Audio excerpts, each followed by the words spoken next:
عرضم حضور شما که هم بفهمم که چه اصلا محمیبر انتخاب کردید شما بابت علک. با توجه به نیاز تکنولوژیکی که داشتیم برای تولید بعضی از محصولاتمون و بر اساس تحقیقاتی که انجام شد به خصوص توسط همکار عزیزمون آقای اماد سمیری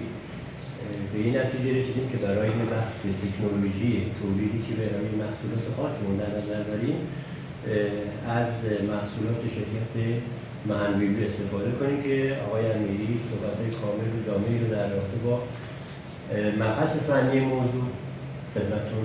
بیان می‌کنم. ضمن سلام، خسته نباشید. در مورد علک و محنویبر کمتر آشنایی داشتیم، ولی خب با توجه به نیازی که همونجور که مهندس گفت پیدا شد، با سرچ هایی که کردیم و در واقع تو اینترنت گشتیم و اینا به جز محنویبر به اسم دیگه ای نمی‌رسیدیم و هر جا هر کس از محنویبر استفاده کرده بود رضایت‌مندی کامل داشت و ما از این قضیه در واقع خوشحال شدیم که توی ایران اینطور علکی وجود داره و در صورتی که ما علک‌های قبلیمون همه از ایتالیا علک کوکولونی گرفته بودیم، ولی خب وقتی که دیدیم محنویبر این علک رو میسازه و مخصوصا ما علک طبقاتی نیاز داشتیم تماس گرفتیم. خیلی جالب بود برای من که بلافاصله یک لیست، یک فرمی فرستادن بر اساس نیازتون چه در واقع نوع علکی رو میخواید. ما بر اساس نیاز فنی که نیاز داشتیم نوع اطلاعات رو دادیم و علک مورد نیاز رو برای ما ارسال کردن و نکته خیلی جالبتر و در مهمتر برای ما این بود که بعد از اینکه علک فرستاده شد ما رها نشدیم و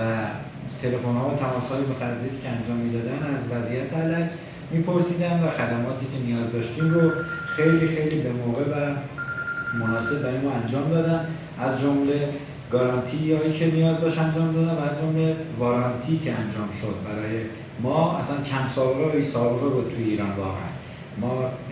برای اولین بار میدیدیم توی ایران حقیقتا کسی میاد یک قطعه رو اصلا تعویض میکنه بعد از یک ماه ما کار کردن و از عدم رضایت ما میاد اینو عوض میکنه برای ما بدون هیچ گونه چشم داشتی و بدون هیچ هزینه‌ای کارشناس میفرسته برای ما. تونستیم نتایج خیلی مطلوبی برسیم، ظرفیت هایی رو که قبلا با همین سیستم در واقع انجام میگرفت رو به 2 برابر و بعضا به 3 برابر ارتقا دادیم. من واقعا از همشون تشکر میکنم، دستشون رو میبوسم. آقای مهندس شیبانی عزیز، آقای مهندس حقی، آقای مهندس سپاهی که در حضورشون هستید و بقیه کارکنان زحمتکششون که معلومه واقعا تیم بیریا و با در واقع صداقتی هستن و توی مجموعه در حال کارن. از تجهیزاتی که فرستاده میشه، از پشتیبانی، از تلفن‌ها و از جواب دادنایی که پیگیری‌هایی که انجام میشه، مشخص یک تیم کاملا منسجم و دوست داشتنی هستن که میتونن در واقع تو ایران موفق باشن. من حتی شنیدم صادرات هم دارن، مخصوصا حالا فکر کنم به کانادا یا کشور دیگه و این نقطه عطفی برای ایرانمون که توی ایران علکی ساخته میشه که حتی میتونه صادر بشه.